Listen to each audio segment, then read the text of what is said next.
expected 11:48. We actually executive session. We can convene an executive session. During the course of the executive session, the Commissioner's Court was presenting a review of policies and procedures of the Uvalde County Sheriff's Office presented by Richard W. Carter.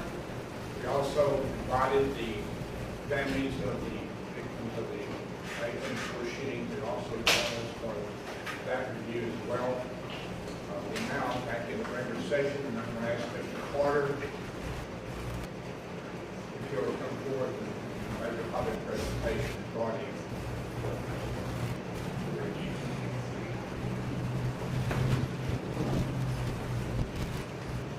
Good morning, Your Honor. Commissioners, I am Richard Carter, and I appreciate the opportunity and the honor of being selected to review the policies and procedures of the Uvalde County Sheriff's Department. I conducted that review over a period of almost 2 months, and I did receive the cooperation of not only the Commissioner's Court, but the Sheriff, his Chief Deputy, members of the staff, had conversations with the county's attorney and the district attorney, but they were all focused upon the policies and procedures of the Sheriff's Department, both on the law enforcement side and the corrections side. I examined all of those policies and procedures and also researched into the source of the origin of those particular rules. And I found that the rules adopted by the Uvalde County Sheriff's Office came from 2 primary sources. The source of the rules for the jail and the corrections unit came from the rules and policies that were approved of by the Texas Commission on Jail Standards or in accordance with their wishes, so that the Uvalde County Jail would always get a letter of compliance as opposed to non-compliance. Regarding the law enforcement side, those rules had a source created by an organization or a company called OSS Academy for Law Enforcement, and they are one of 2 primary sources of rules of procedures and policies in Texas and the United States, one being OSS and the other being Lexipo. Both are great organizations, as can be seen by the number of courses, training courses that they have that are approved by the Texas Commission on Law Enforcement. The Uvalde County Sheriff's Office adopted these rules in April of 2021 after the current sheriff took office. He received those in a model policy package that was made available through OSS and the Texas Association of Counties. Many, if not most, of the sheriff's offices in the state of Texas avail themselves of the ability to get their files and their policies and procedures through that same source. The sheriff's office amended those policies in September of 2022 to adopt a model policy, what I'll refer to as 6.08, which is an active shooter policy, which is the one, quite frankly, that most people are looking at and are interested in. And policies that they now have also take advantage of what has been learned regarding the relationship and the significance between the active shooter scene and a barricaded shooter scene. So the policy that the Uvalde County Sheriff's Office did not initially adopt from that package of model policies was adopted after May 24th and is a better one than the one that they did not have before, because they chose not to have that model policy in their policies. However, that having been said, back in April of 2021, when the Uvalde County Sheriff adopted his set of policies and procedures, there were provisions in there that gave in the glossary section definitions of active shooter, barricaded shooter, and critical incidents such as that. So to make sure that everyone understands, I conducted a forensic review, if you will, of the policies and procedures of the Uvalde County Sheriff's Office. I did not conduct an investigation of any kind of the Sheriff's Department's actions or inactions that may have been pertinent on May 24th of 2022. So there couldn't possibly be a misconception. I will say that I made recommendations beyond just the ones involving one policy or the other. I made some recommendations for the sheriff to consider implementing certain policies to improve the department.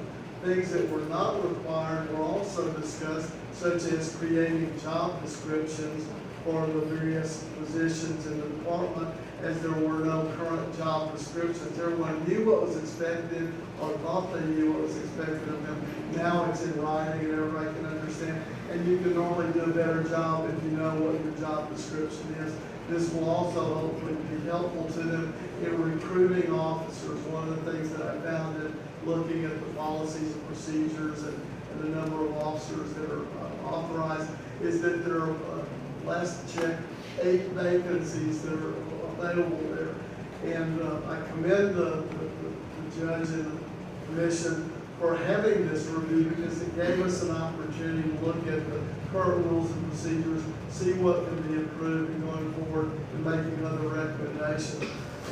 Without trying to summarize everything, the report contained several appendices that would include about 200 pages of jail rules, 200 pages of law enforcement side rules, and probably nearly 200 or so pages of my recommendations or assessments of policies and procedures. So, as the judge indicated, we did have a brief meeting, an executive session with the family members, and we certainly don't want to disrespect anyone or have a misconception that we have in this review shocking secrets or an investigation of May 24th, because that's not what it is.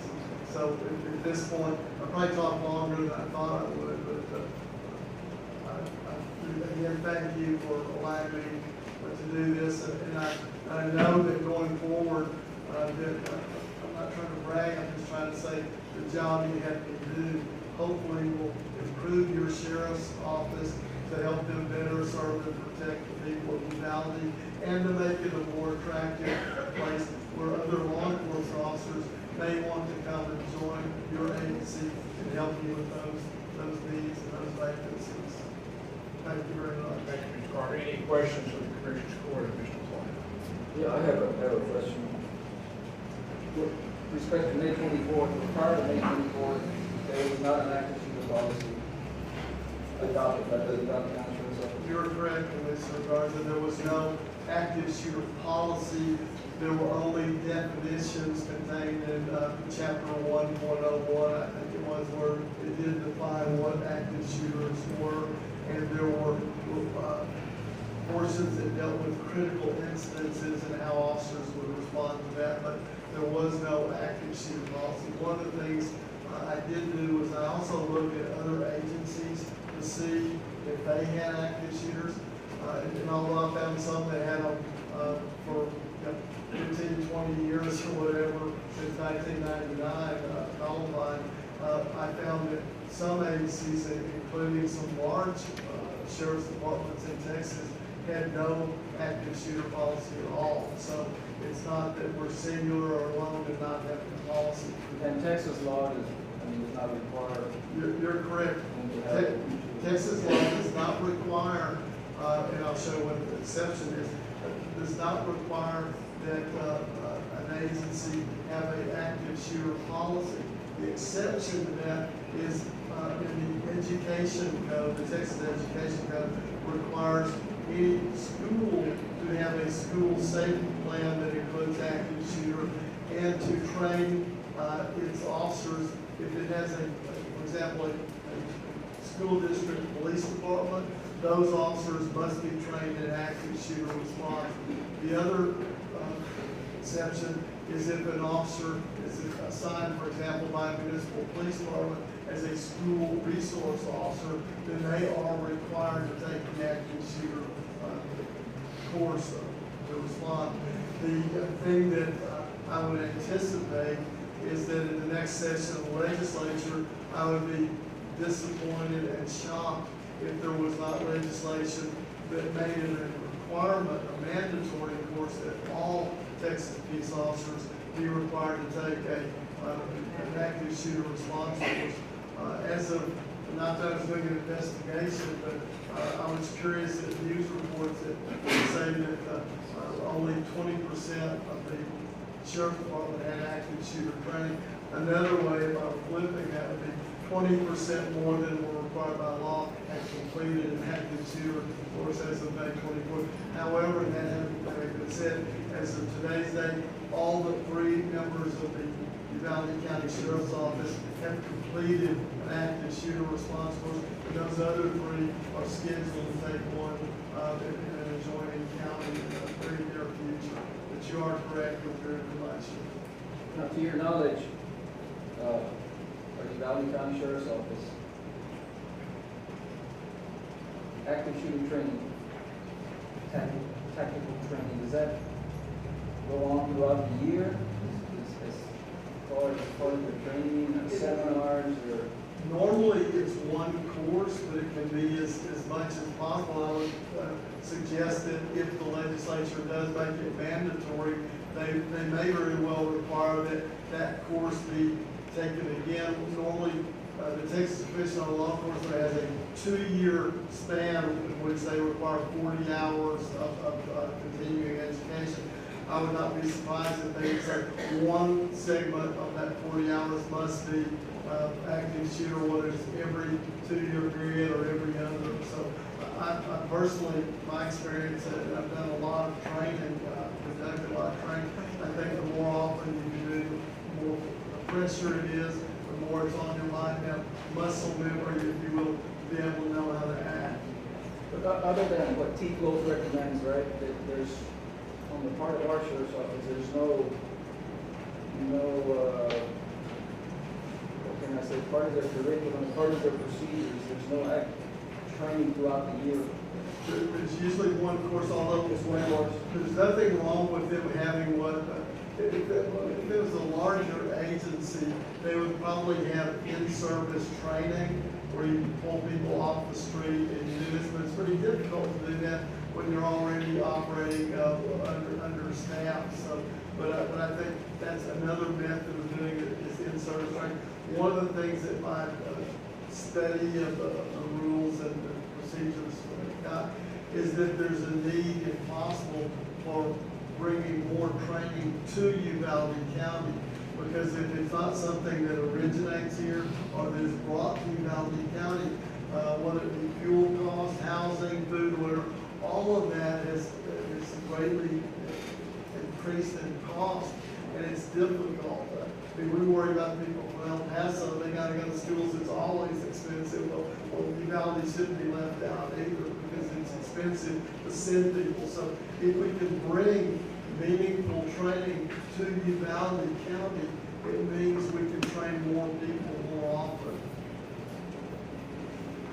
Any other questions from Mr. Carter? I just wanted one last question. With regards to your report, which was completed in approximately 60 days, is that a good thing? Is that, 60 days, maybe to some people might seem like maybe it wasn't. Okay, excellent question.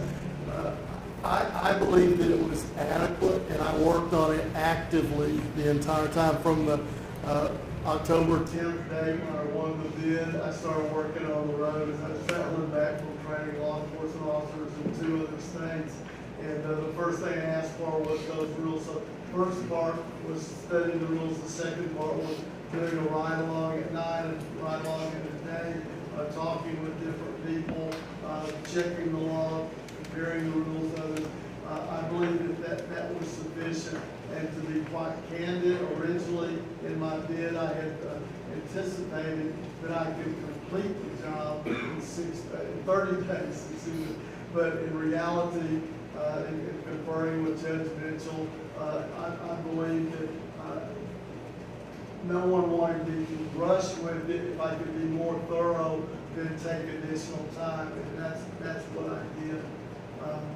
I may have done more than someone else might have done had they been asked to look at the rules and then give me that. It could have been real easy for somebody to say, you got good rules from the two only main sources that are reliable, you got them, you didn't have one of the policies, you have it now, your policies get a thumbs up. But I think you wanted and deserved more than that from me, and hopefully that's what I give you. Okay, we have 4 individuals that have like to speak on this item. Mr. Carter, if you will, don't run away. Okay. Just hang around. Yeah, you can step off. Diana Carew, you have 3 minutes.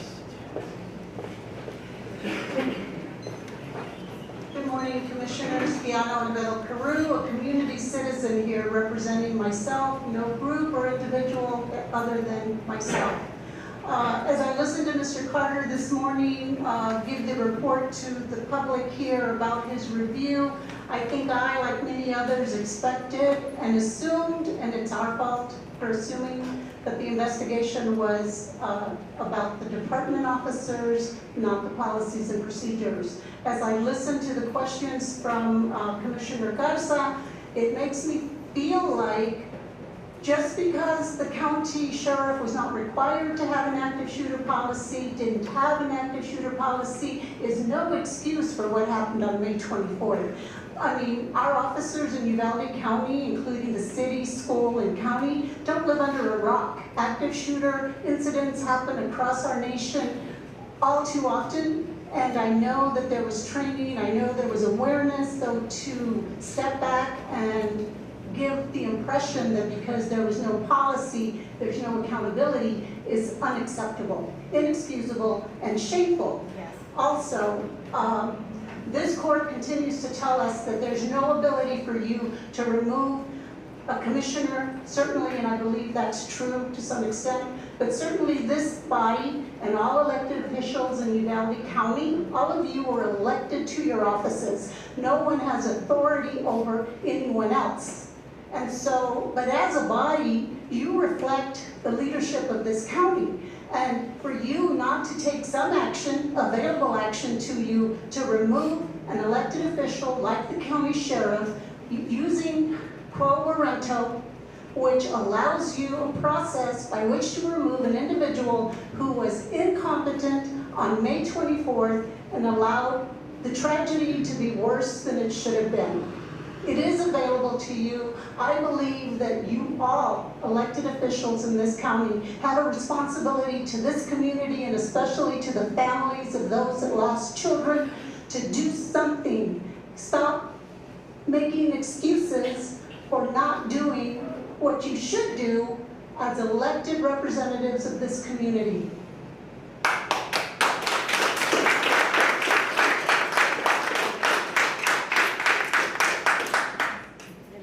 Martinez.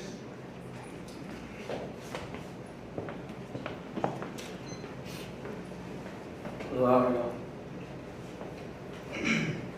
So after more than 6 months, we now know more of the story.